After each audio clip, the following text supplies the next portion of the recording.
Are you wondering whether to use the built-in linter in TypeScript version 2 or stick with TSLint?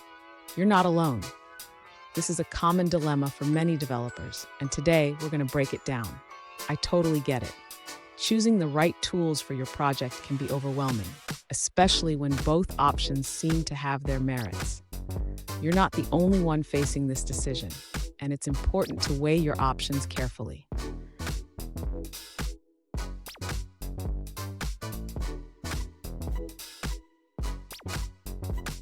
Let's dive into the specific question at hand.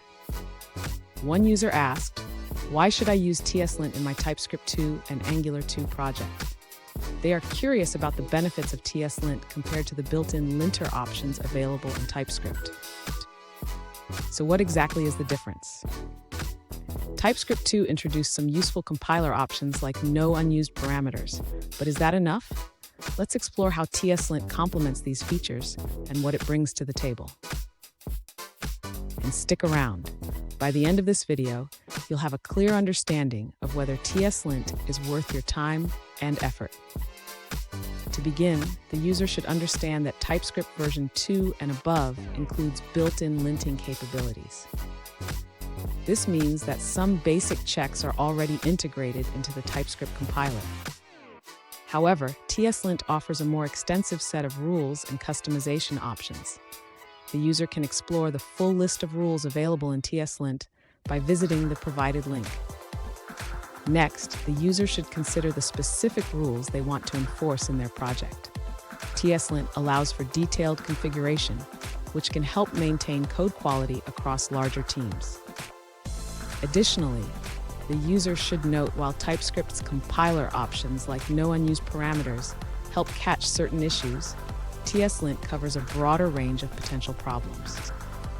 In conclusion, while TypeScript's built-in linting is useful, TSLint provides additional flexibility and a comprehensive set of rules that can enhance the development process. Fun fact, did you know that TSLint was created to help developers catch errors before they even run their code? It's like having a safety net for your coding. Now let's look at the answers provided by other users. According to another user, TSLint is still valuable even with TypeScript's built-in options.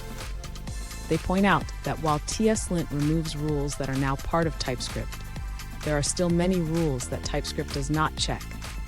Therefore, if you want comprehensive linting, using both TSLint and TypeScript's options is recommended.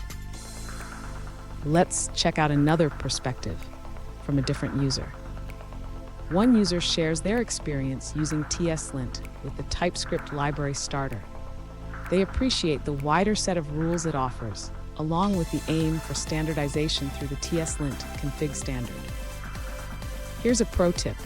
If you decide to use TSLint, make sure to configure it properly to suit your project's needs. Customizing your linter can lead to a more efficient workflow. And there you have it. Whether you choose to use TSLint or rely on the built-in linter in TypeScript, the key is to ensure your code is clean and maintainable.